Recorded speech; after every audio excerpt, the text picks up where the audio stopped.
आज भगवान के निष्किंचन भक्त श्री हरिपाल जी की कथा आपको सुनाते हैं। श्री हरिपाल नामक एक भक्त थे। उनका जन्म ब्राह्मण वंश में हुआ था। हरिपाल जी साधुओं से बड़ा प्रेम करते थे। इन्होंने अपनी सारी संपत्ति साधु महात्माओं की सेवा में लुटा दी। जब घर में कुछ भी नहीं रहा, तब बाजार से कर्ज ले लेकर कई हजार रुपए की सामग्री साधुओं को खिला दिया। जब कर्ज ज्यादा हो गया, कर्ज मिलना बंद हो गया, तब इन्होंने चोरी का सहारा लिया। पर चोरी करते समय यह ध्यान में रखते थे कि भगवान से विमुख धनिकों का ही धन ले। एक बार चोरी करते समय भक्त का घर जानकर अपना चद्दर भी छोड़ आए।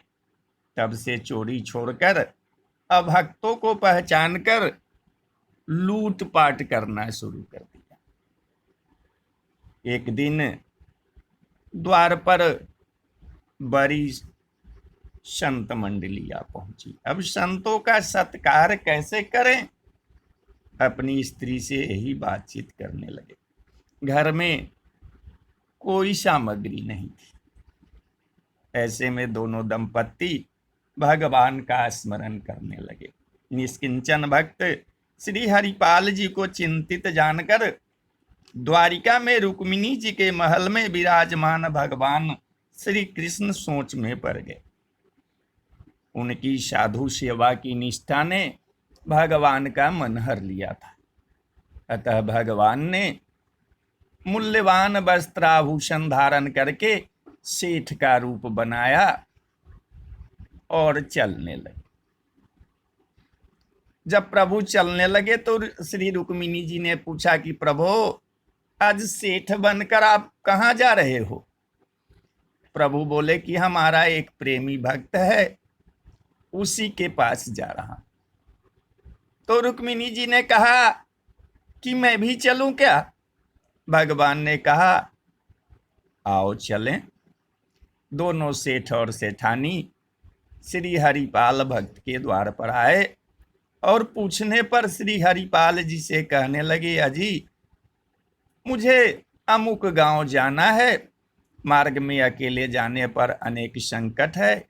यदि हमें कोई पहुंचा दे तो हम उसे मजदूरी के रूप में दे देंगे। भक्त ने कहा कि भगवान, मेहमान लोग द्वार पर पड़े हैं, मजदूरी के रुपए पहले दे दो। सेठ ने रुपए दे दिए। उन रुपयों को हरिपाल जी अपने स्त्री को देकर कहा कि इन रुपयों से संतों को बाल भोग कराओ, मैं इन्हें पहुंचाकर अभी आता हूं। जब हरिपाल जी जंगल में जाकर सेठ जी के पास बहुत सा धन देखकर श्री हरिपाल जी मन ही मन अति प्रसन्न हुए।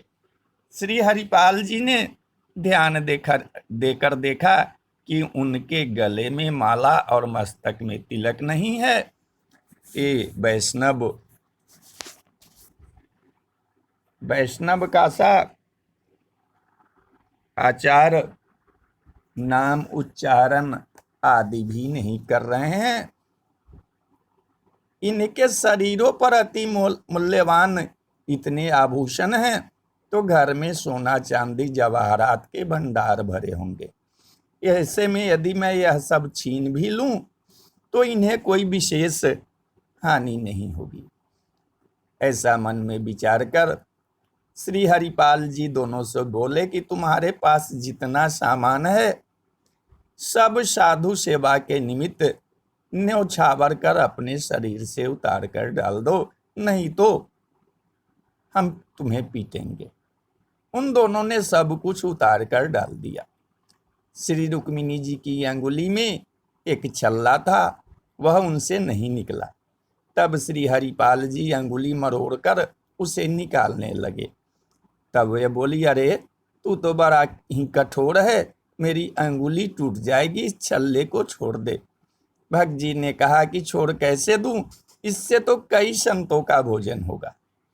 इस साधु सेवा की निष्ठा की बात सुनकर भगवान ने सेठ रूप को त्याग दिया और श्याम सुंदर अनूप रूप धारण कर अपने भक्त को दिखाया। मेरे प्यारे हो, भक्तों में श्रेष्ठ हो, ऐसा कहते हुए भगवान ने हरिपाल जी को अपनी छाती से लगा लिया। तो बोलिए जय श्री कृष्ण, जय